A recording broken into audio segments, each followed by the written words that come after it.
You're listening to an Ono Media podcast.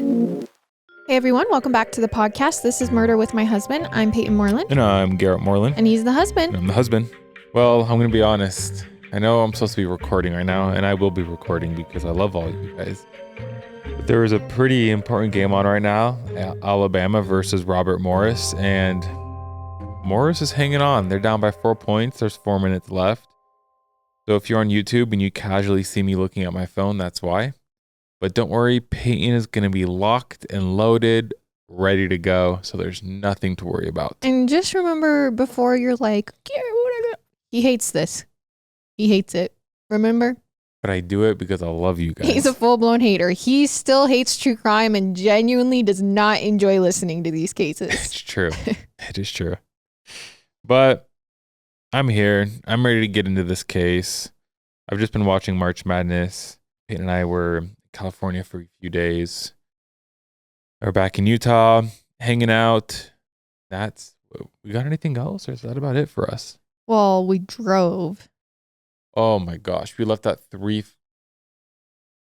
Can someone explain to me why there's not a high-speed train from California to Utah, Colorado, so on and so forth, Vegas? I don't know. I find it insane because other countries have great transportation and we're just like, nah, we don't need that. I'm complaining because we woke up at 3:30 to drive back from California to Utah.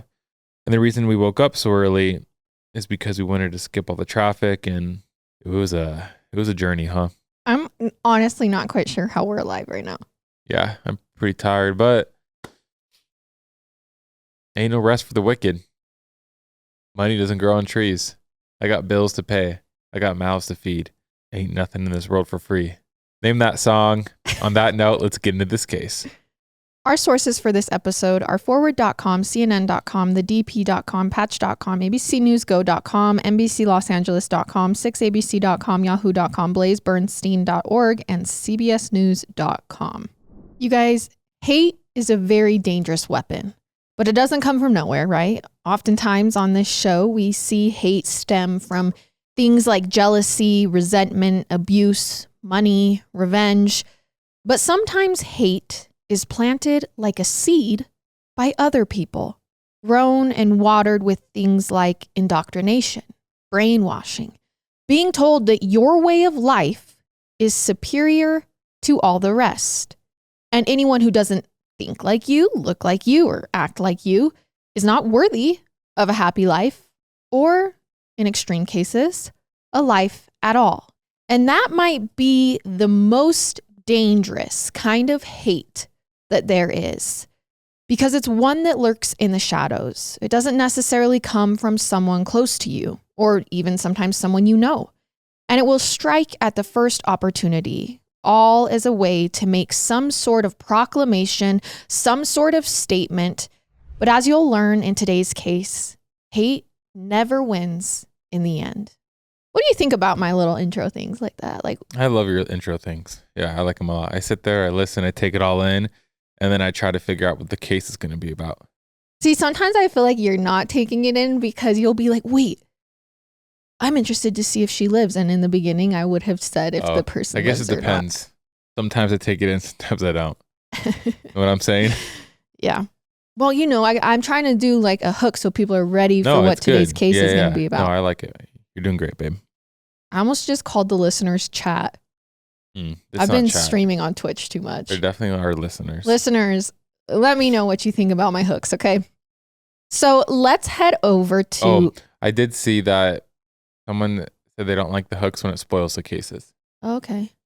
Which I guess can make sense. That's why I said sometimes I feel like you don't listen, because there will be times where I'll say whether they live or die. I actually would agree with that. I think I like the hooks when it makes a story like even more mysterious. Or a case. You know what I'm saying? Okay, yeah. Not that I'm criticizing you or anything. I'm not. I'm just saying. There's criticism and then there's just plain rude. That's not plain rude. That's just criticism and then there's hate, like Payton's talking about. Yeah. And hate never wins in the end. Hate never wins. You jerk. That was a good sentence, I felt like. It was good, baby. Okay, we're starting the case. We're starting the hate never wins case. So let's head over to Orange County, California, where Blaze Bernstein was born on April 27th, 1998. No way his name is Blaze. His name is Blaze Bernstein. I'm sorry. I promise we're not these people usually, but I have to interrupt. You know what it reminds me of? What? Have you seen Dodgeball? No. Taser, laser, blazer. I mean, they don't say blazer, but anyways, if you watch Dodgeball, you'll get the reference. If you haven't seen it, then ignore me. We're going to keep going.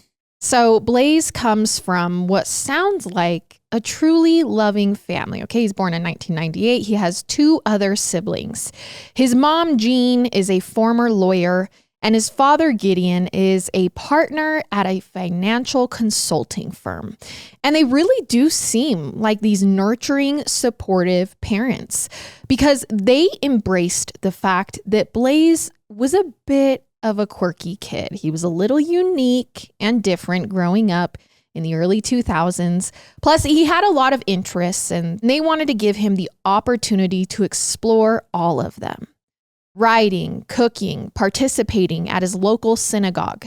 Blaze did it all. And he was the kind of person who always took others into consideration. He was warm, thoughtful, respectful of everyone, the kind of kid you would instantly connect with, fall in love with, even in 2016, when he made the trip east from California to attend the Ivy League school, the University of Pennsylvania. Okay. Blaze is actually, I was born 2 years before him, so we're kind of on the same timeline a little bit here. So he's in Ivy League, nice. Which I wasn't. So there, Blaze chose to become a pre-med student with dreams of one day becoming a doctor. In the meantime, he found a place where his love for writing and food could intersect as he became a copy editor for the campus's food-driven magazine, Pen Appetit. That's kind of smart. Yeah. And freshman into sophomore year, Blaze was really finding his stride. He embraced his sexuality. He was a gay Jewish man on campus, and he started to really find his circles. He was also finding his voice, using writing as a platform to support the issues he believed in most. But Blaze never lost sight of his roots. Every school break, he made his way west to his family home in Orange County, California, to unwind and reconnect. See old friends, stop by the local synagogue, celebrate holidays and old traditions, which was exactly what the 19-year-old Blaze was doing in the winter of 2017. So it's winter break, and like every year, Blaze celebrated Hanukkah with his family, while he, the budding chef, took to the kitchen to prepare them a lavish feast. As winter break sped by, the holidays turned into New Year's Eve, and before Blaze knew it, it was now January of 2018. But he still had another week or two before he was to be summoned back to campus for his next semester. So Blaze made the most of it, seeing friends any opportunity he got. But on the night of January 2nd, 2018, Blaze didn't seem to tell his parents what he was getting into. After all, he was a college student now. Any constrictions he may have had in high school were probably no longer on the table. All they assumed was that Blaze had left the house sometime later that evening to go meet up with a friend. But the following morning, Blaze was scheduled for a dentist appointment. His mother, Jean, was actually planning to meet him there. But when she got to the waiting room and realized Blaze was a no-show, she sensed that something was wrong. It was completely unlike Blaze to miss a responsibility like that. And now that he wasn't answering his cell phone either, it sent a chill down his mother's spine. So she rushed home, raced right to Blaze's bedroom, and that's when it was undeniable to her that something was really wrong here. Blaze's retainer, wallet, keys, and glasses were all still in his bedroom, as were his bags that he had brought home from college, which told Jean that Blaze wasn't planning to stay out overnight from the night before. Doesn't matter who he was with. But not only was Blaze not answering his phone, his Find My Friends app, meaning his location services of his phone, were no longer being shared with anyone. His location had been turned off. So that's when Blaze's parents began calling every friend they could think of to try and find their son. But not a single one of his friends seemed to know where Blaze was or what he had done the night before. So next thing his parents do is call Verizon just to see if they can tell them where Blaze made any recent phone calls using his phone number. Only they confirmed that Blaze hadn't made any phone calls since they had last seen him. And when they check Blaze's laptop, they don't find any text messages or Facebook messages that seem alarming either. So not only is there no sign of where 19-year-old Blaze went, it's also unclear who he met up with the night before, which means the next stop is to the Orange County Sheriff's Department. Now, Blaze's mom says, at first, the Orange County Sheriff's Department did not seem too alarmed by Blaze's disappearance. They actually tell her that 100% of the time that kids his age go missing, they're actually out on a, quote, booty call. So while I do... 100% is that's a crazy... the broad statement there. Maybe we could have just went to 99. You know what I mean? Yeah. So while they do get a missing persons report filed, it doesn't seem like there's this huge urgency for the police to begin an investigation that day. So the Bernsteins sort of feel like they're on their own for right now, which is when Jean and Gideon, his parents, get their 14-year-old daughter, Bo, to help them with another angle. Because we all know any 14-year-old kid excels at social media, especially in 2018. And that's when she tells him, look, we should probably check Blaze's Snapchat account. Now, the Bernsteins get lucky because Blaze's username and password are saved in his iCloud keychain on his laptop. So they don't actually have to try to get in or guess anything. But they would have to know his password on his computer, which I'm guessing they did. Yeah. Or he just didn't have one on his computer. So they're able to log into his Snapchat and they see that Blaze sent his address to someone the night before he went missing. Now, they don't know who the user is, but they send the user a DM saying, hey, can you call us? And then they just sort of pray that this person responds. And shockingly, they do. A short while later, they get a call from another kid in the area, someone Blaze had gone to high school with, a kid that they'd never heard of, named Samuel Woodward. Now, they ask Sam, did you see Blaze last night? Obviously, you found our DM and called us. And they tell him, he hasn't come home. We're looking for any help we can get. We just want to locate him.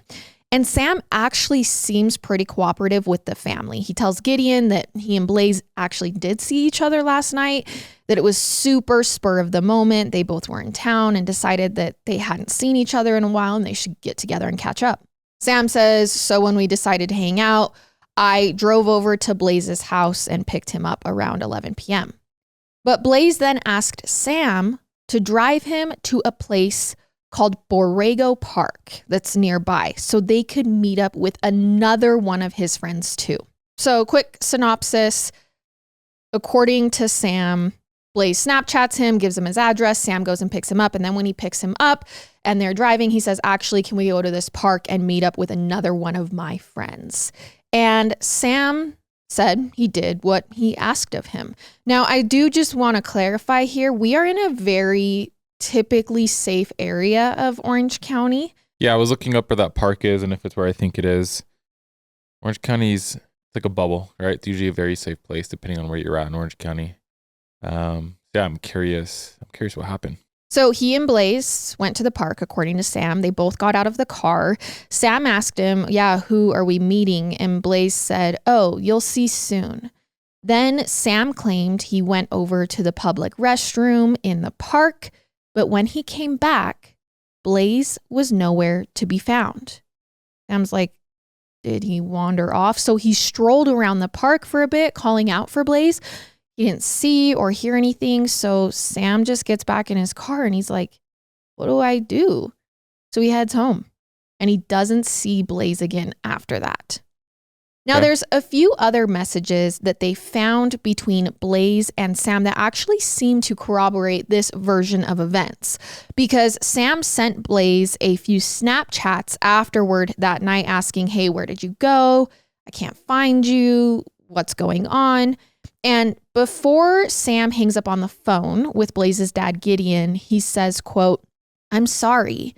I want to find Blaze as much as you do. So he seems like he can be trusted, but here's where things get strange. When Blaze's parents start calling around to Blaze's friends asking, hey, yeah, he was last seen with Sam Woodward. Do you know this guy?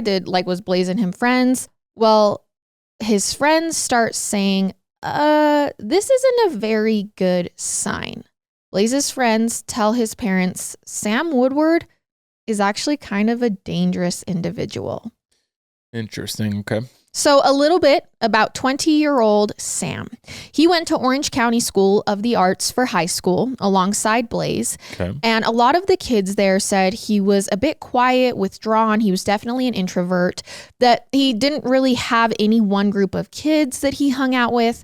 Basically, he was the polar opposite of Blaze at school, who was very social, popular, and outgoing. Maybe the only thing the two had in common was the fact that they both grew up in households where religion was a pretty big part of their lives. For Blaze, it was Judaism, but for Sam Woodward, it was strict Catholicism. If I said that wrong, I'm going to get torn. So strict that Sam's mother wouldn't allow them to read Harry Potter because it supported the idea that witchcraft and dark forces were something fun and entertaining. There's also some sources that say Sam Woodward showed signs of being neurodivergent from as early as preschool, but he was finally diagnosed with autism at age 18. Here's the thing though. Sam's parents pulled him out of Orange County School of the Arts his junior year because, get this, Sam had gotten in trouble multiple times for being homophobic towards the gay students there, which seemed to be a bit of an open secret at the school. Oh, wow. Because when a lot of kids heard that Sam and Blaze connected on social media, this little detail rang in the back of their heads. They're like, well, Sam's a known homophobic. As did all the other times Sam was caught drawing guns in his notebook during class. All right. Found himself saying something racist, sexist, homophobic. I mean, all of the above. Dude, we started drawing guns in our class. So Blaze's parents are learning all of this, right? They talk to Sam, he seems nice, and then they start talking to more of Blaze's friends saying he was last seen with Sam, and these people are like, red flag, red flag, red flag. This is weird. Sam is not a very good person. I wonder if Blaze knew that Sam was known as a homophobe. Well, that's just what his parents are thinking. What would a kid like Sam be wanting to hang out with Blaze for? To a lot of Blaze's friends, there were only two viable options. Either Sam was always closeted, and he had come out to Blaze and maybe wanted to meet up with him because of that, or Sam had much more nefarious intentions with Blaze Bernstein that night. Now, luckily, Blaze's parents had the foresight to record the conversation that they had with Sam on the phone that afternoon, which is so smart because this is the last person he Snapchatted. It's just smart of them to record that just in case there were critical details they missed. And so they share that conversation with the police and then also all the background they had learned about Sam from Blaze's friends. And the police decide to bring Sam Woodward in for questioning on January 4th. So this would be 2 days after Blaze apparently went missing while hanging out with Sam. But there, Sam gives the police the exact same story. He told Blaze's parents that he picked Blaze up, he asked to go to the park, Sam drove him there, and then couldn't find him. They got separated. And police have to sort of take Sam at his word at this point. While he may have had some radical opinions about race, sexuality, and gender in the past, not something you can really arrest someone for. So Sam is sent home that night without any charges. And the following day, the search for Blaze Bernstein actually begins in earnest. Now, by now, news of Blaze's disappearance had kind of spread all over Southern California as people came out in droves to try and find the missing 19-year-old. There were hundreds of tips called into the Orange County Sheriff's Department within the first few days of the investigation. And meanwhile, police were still keeping a close eye on Sam, tracking his movements to see if there was anything suspicious, anything that might give him away. And at the same time, police looked into Blaze's cell phone data to see if they could zero in on his final location. Sure enough, it seemed Blaze, or at least his cell phone, had never made it out of Borrego Park that night. Okay. And on the night of January 9th, 7 days after Blaze was last seen, police did another search of the area. And that evening, it was pouring rain, which happened to be the exact thing police needed, because it helped them spot a body, one that had been covered in dirt and tree branches before, but had since revealed itself with the downpour. I don't know. Burying a body in a public park, like, it's not going to be found. Especially the park you said you last saw him at. Yeah. Obviously, this body is later identified as the missing 19-year-old Blaze Bernstein. Confirmed even further when police found his smashed cell phone less than a foot away from his body.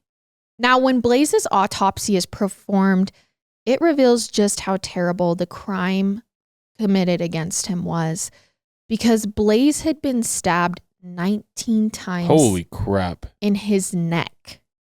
But investigators know he fought back. He had defensive wounds all over his hands, which means this is not a missing persons case. This isn't even looking like a homicide. With everything police know, it appears to be a vicious hate crime. Yeah. And the only suspect police have is Sam Woodward. 19 times. In the neck. So on January 12th, as Sam is pulling out of his driveway of his parents' Newport Beach home, police pull him over and arrest him on suspicion of murder. I just have to say something, and I know a lot of you are going to disagree with this, and even Payton probably disagrees with this. I'm just a little more extreme than she is. She's probably scared of what I'm going to say right now. But, dude, just stabbing someone 19 times, I feel like you should be stabbed 19 times back. You know what I'm saying? Eye for an eye. Anyways, on that note, let's keep going. So they pull him over in front of his Newport Beach home and they arrest him, and they impound Sam's car as evidence. And inside of it, they find blood. Blood that belongs to both Sam Woodward and Blaze Bernstein. But they also find a heck of a lot more evidence inside Sam Woodward's parents' home. How are you going to say pants? Not only do they find the murder weapon, a folding knife that still has Blaze's blood on the blade, they also find a mask that's covered in blood. Not just any mask, though. This was a Adam Waffen mask, which is a far-right extremist neo-Nazi terrorist organization. One that primarily recruits people online and specifically targets members of the LGBTQIA plus community and Jewish people, which makes Blaze Bernstein a prime target. Police also discover what they call a hate diary in Sam's bedroom, with entries that read things like, quote, "Text is boring, murder isn't," next to hand-drawn images of knives and skulls. So what is wrong with people? I don't want to use the word it is embarrassing. It's like... It's embarrassing and it's like, gross. What? It's awful. Get a life. Or don't get a life and... He did. This is his life. Die. Hating people. I'm just like, what? But apparently, Sam's involvement with the Adam Waffen wasn't confined to his bedroom. He had even made a trip to Colorado in the past to meet with a neo-Nazi leader, and then another trip to Texas where he attended an Adam Waffen retreat. It was literally called a hate camp. Are these not like on the radars of like FBI? I mean, not that I want to go down that rabbit hole, but you know what I'm saying? Okay, but get what they learn at this hate camp. Okay. Members of this group would go to this hate camp and get specialized training on how to commit a hate crime, how to become a violent extremist, basically how to become a violent member of this group. It's terrifying to think that this exists in our world. Dude, that's so wild.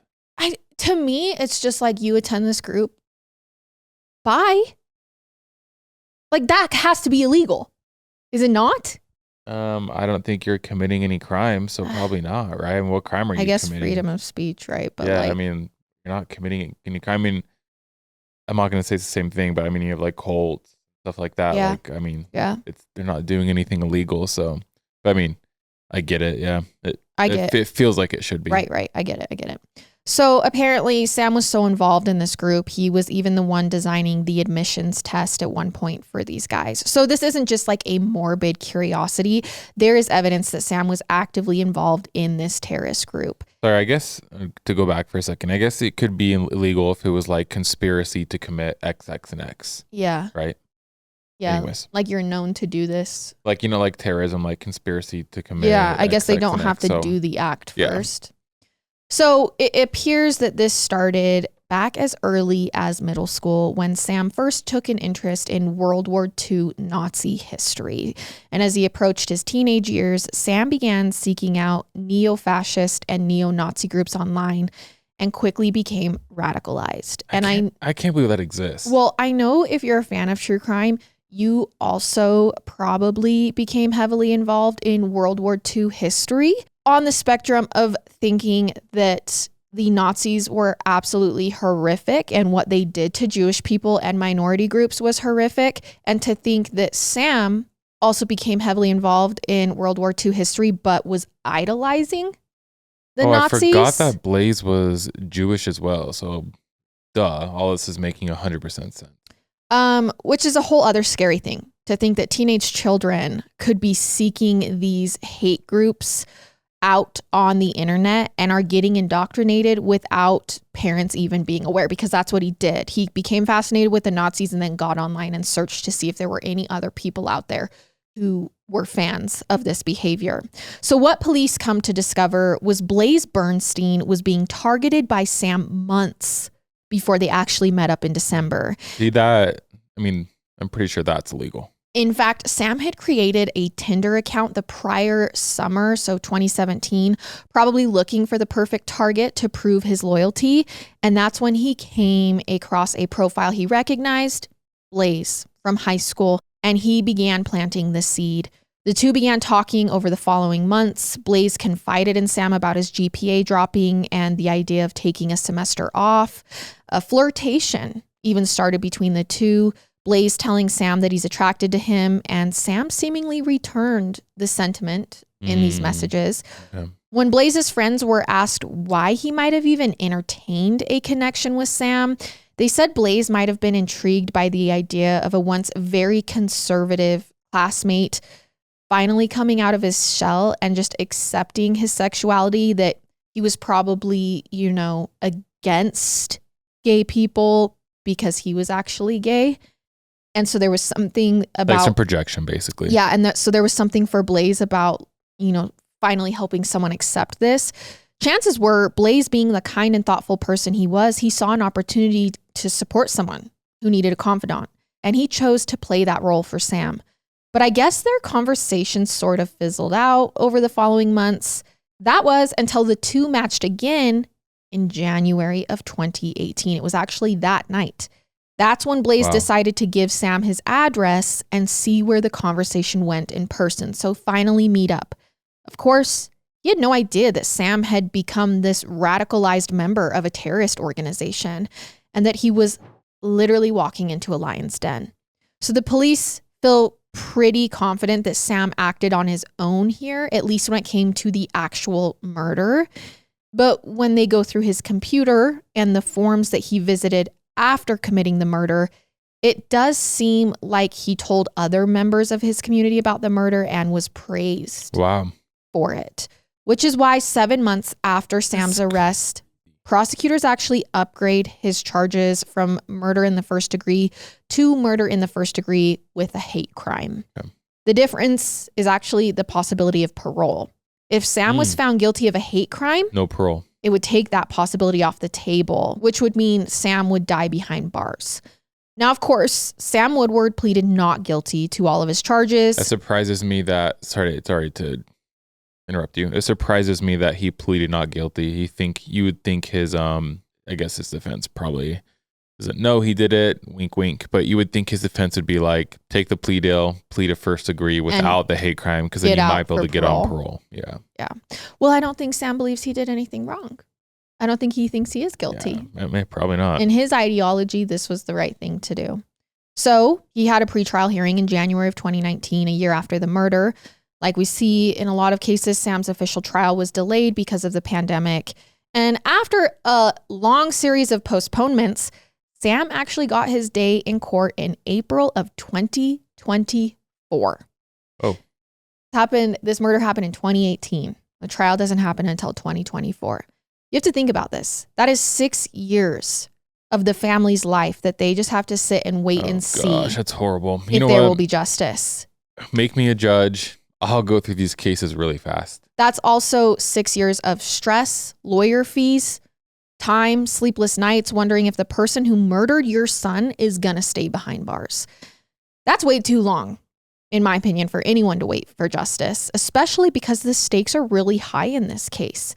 In a way, it's not just about getting justice for Blaze, it's also getting justice for a hate crime, which when someone is a target of hate crime, it feels like an attack on that entire community, the community that was targeted. And finally, just standing up and facing evil and hatred as a whole. And when Sam Woodward walked through the doors into that courtroom that day, he really did look like the embodiment of evil. His matted hair was dangling in his face. He was a spitting image of Charles Manson. Wow. But for the members of the jury, the question wasn't going to be a matter of, did Sam kill Blaze Bernstein? It's going to be, is this a hate crime? And the defense was armed and ready with their own version of events, mainly surrounding Sam's own struggles with his sexuality. So this is the defense that they come with. This is going to be so embarrassing. I already know where this is going. So they paint this picture. Sam Woodward was someone who had been battling autism, specifically a form of it called Asperger's syndrome, and obsessive compulsive disorder for much of his life. This played into his inability to maintain personal relationships and basically build trust, which also caused problems when Sam began questioning his sexual identity. Of course, they said it didn't help that Sam had been brought up in a very politically conservative and strictly religious Catholic household, one that spoke openly against the acceptance of homosexuality. So the defense claimed the events of that fateful night played out like this. Sam had connected with Blaze out of sexual interest. It was real. He picked Blaze up that night, went to the park, smoked a joint on a bench, and then Sam blacked out. This is the defense. Yeah. He wakes up, his pants were unbuckled. He claimed Blaze was groping him and taking a video of him. Not only is Blaze dead, but now they're trying to pin it on him. Sam at court says Blaze not only took the video, but was planning to out him basically to everyone. And so Sam snapped. He claimed that in the moment, all he could think about was how his parents would react if they knew that he had done this. So he grabbed a knife and began stabbing Blaze. Blah, blah, blah.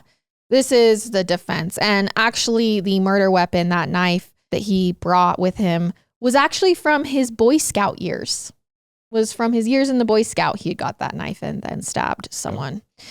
I have so many problems, obviously, with this version of events. Not only does it contradict all of the evidence, the hate diary, the terrorist ties, everything he did afterward. It's the fact that there's actually no evidence that this photo or video existed on Blaze's phone. Yeah, I guess they could claim that it was like filmed on Snapchat. Yeah, I guess that could be true. And then you press the X and there's nothing. That'd be the only way you could claim it. If not, you can see deleted videos, you can see deleted photos. But so I think as Blaze's family, there would be nothing more disgusting and hurtful than to go in court and try to seek justice for your son who was killed because of a hate crime for being nothing than who he was, and then to hear the defense paint your son as the perpetrator, your son as the bad person, your son who was sexually assaulting and videoing someone and threatening to out them. That would be insanely hurtful to hear as a family. Oh, I have so many issues with this. I know there's we have a couple I feel like we have a couple defense attorneys that listen to this, people in law school, people that have their law degrees in general. And the reason I have a problem with this is because the defense team is defending him, right? Yes. They know he did it. Like, don't get me wrong. Don't even try to come at me in my DMs right now and be like, no, they have no idea. No. We all know he did it. The evidence is obvious. They know. They're just trying to get him out of the hate crime, right? So then it just sucks as like, I guess it's just part of the game, but it sucks as like the defense team knows that it was probably a hate crime. They're just trying to get around it, but they're still willing to drag Blaze's name through the mud and do this to the family. And so it's just like like, how do you go home and sleep at night? Yeah, moral wise, like how do you go home and you're like, yeah, that's fine. It's just because I was defending my client and I was trying to give them a right to a speedy and fair trial. They're obligated to give them the best defense possible. No, 100%. And it's just frustrating though, because it's just re-victimizing people. It's morally it seems extremely wrong. I get the game. I understand it.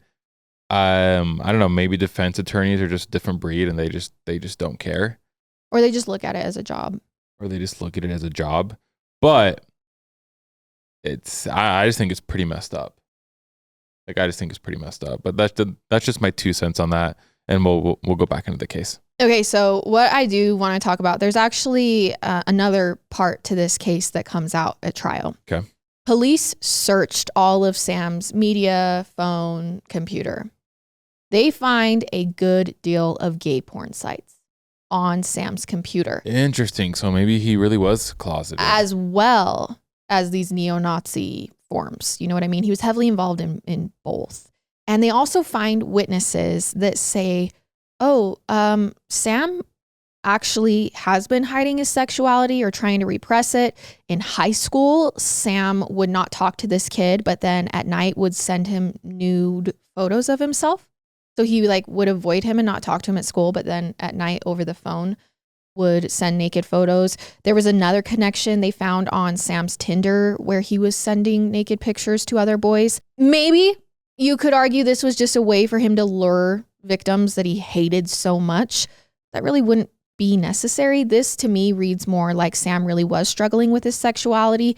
He felt like he wasn't allowed to embrace it and still be accepted by his parents. So instead, he took his frustrations out on someone who was openly gay and accepted by his parents.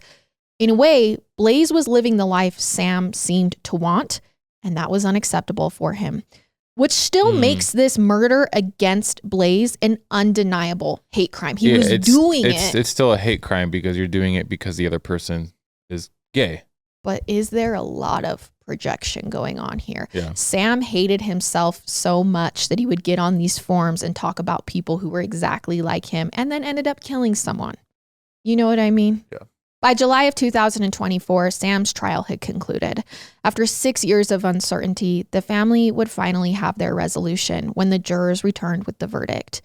We, the jury, find the defendant, Samuel Woodward, guilty of the crime of first-degree murder. And there was another piece of paper, one that said, we, the jury, find it to be true that the defendant, Samuel Woodward, committed hate crime first-degree murder. I love when the jury gets things right. Love it. There was a packed courthouse this day full of people who loved Blaze. And when it was read that there was a hate crime, cheers actually erupted in the courtroom. So later that year, Sam Woodward was sentenced to life in prison without the possibility of parole. Sheesh. Imagine just being like, I'm glad, but there is absolutely no way you will get out. I'm ever getting out.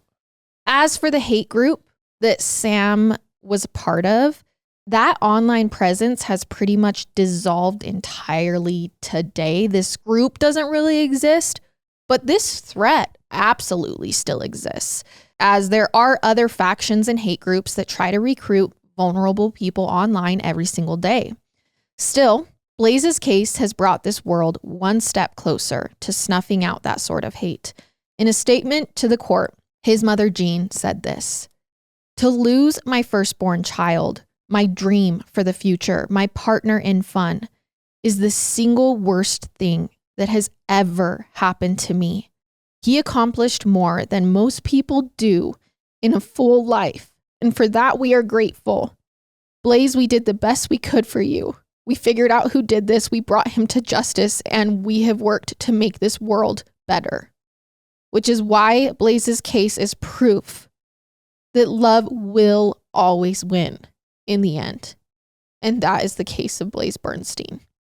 And we talk about it so much, just killing people for no reason. Like, there's no reason. Like, I mean, yeah, I guess the person who commits the act of killing someone might think they have a reason. At the end of the day, there's never a reason to kill somebody. Like that. I don't know. Horrible. It's so sad. Crazy because I know all the areas where this happened. I had no idea this case was even out there.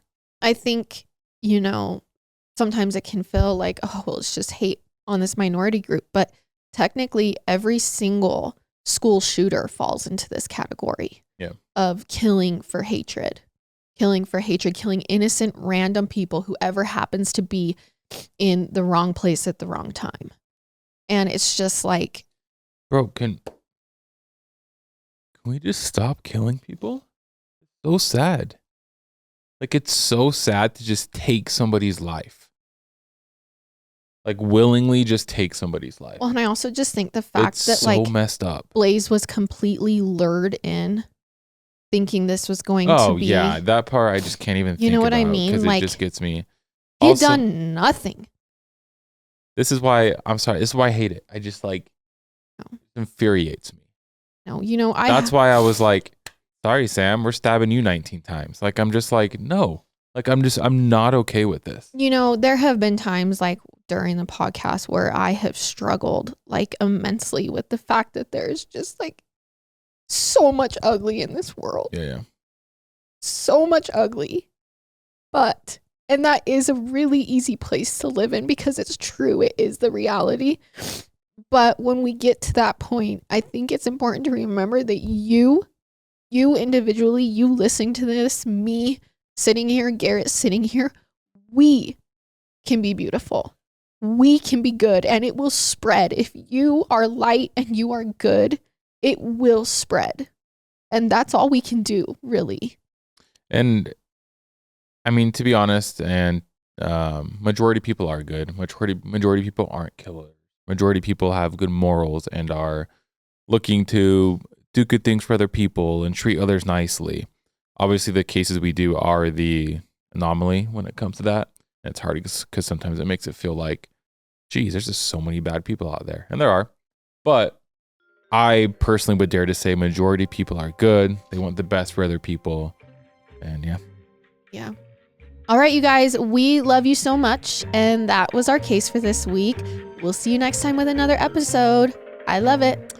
And I hate it. Goodbye.